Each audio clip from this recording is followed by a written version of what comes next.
We are here to make an important statement because it is quite clear that the prospects of a humiliating defeat that loom large for the Bharatiya Janata Party here in Karnataka has rattled them and has made them so desperate that their star campaigner and their tall leader, Mr. Basangoda Patil Yatnal, has made an extremely derogatory and extremely shameful remark against former Congress President, UPA chairperson and chairperson of the Congress Parliamentary Party, Srimati Sonia Gandhi ji.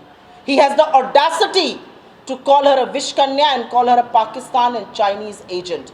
She is not just an elected member of parliament, and which is why it is not just her insult or insult of a woman, but it is also extremely insulting and extremely derogatory for her constituents who have elected her repeatedly to parliament. I want to emphasize the fact here that Mr. Yatnal is perhaps just a means. He is just mouthing the words that are coming straight from either Chief Minister Bommai or Prime Minister Narendra Modi. And the reality is that Mrs. Gandhi has been attacked personally on multiple counts by the Prime Minister himself, who called her a Jersey cow, who called her a Congress ki vidwa.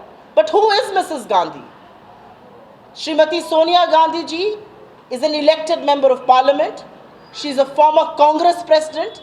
She is the chairperson of the Congress Parliamentary Party. But more than all of that, Srimati Sonia Gandhi ji is someone in whose arms Indira ji breathed her last.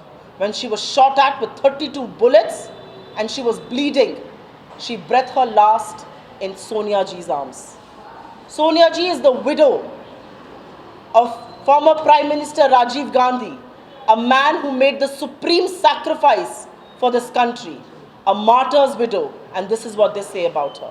Srimati Sonia Gandhi is someone who made the sacrifice as far as the Prime Minister's position is concerned.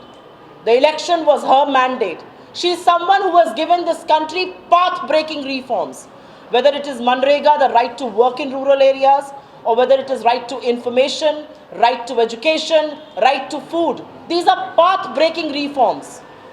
These are rights that were given to the people of this country by Srimati Sonia Gandhi ji and of course the Manmohan Singh government. And when you attack her, you don't just attack an individual, you attack the ideology that she stands for, you attack women all over the country.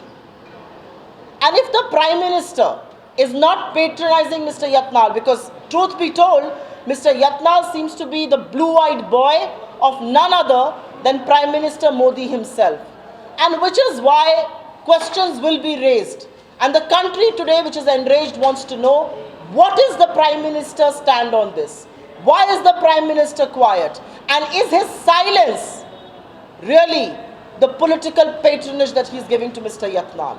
I think these are questions that loom large, and without wasting any time, if he does believe in Nari Shakti like he says, he needs to apologize to this country. Apologize to women all over India. Apologize to Mrs. Gandhi and apologize to the top leadership of the Congress party. And more than anything else, a man like Yatnal has no place. The filth, the derogatory language has no place in a democracy, in public life or in politics, and he needs to be thrown out. He needs to be fired from the BJP with immediate effect, because this is an extremely serious offense that he has committed. He's a repeat offender. He was the man who was on record to say that the Chief Minister's chair within the BJP in Karnataka can be bought for 2,500 crore rupees. I don't know what explains the fact that he's the star campaigner of the BJP. He's contesting an election on their ticket. But today, we want to ask that a man who served as the junior minister for aviation in Atalji's cabinet, has politics come to this bigger low? Is politics scratching the rock bottom as far as public life is concerned? And is the BJP so rattled that they have stooped to name calling? But let me remind the people here that Karnataka has always stood for the dignity of women, has always stood for the dignity of Sonia ji and her family. Please remember, it was Chikmagalur that elected Indira ji back to house. It was Bellary that bestowed its faith within and upon Sonia Gandhi ji. And it is once again Karnataka that will settle scores with an arrogant, defiled BJP government here. But I think questions need to be raised on the propriety and on the silence of the Prime Minister and the Chief Minister. Because until they do not speak and until they don't take action, they have no moral right to talk about women's rights anywhere in this country.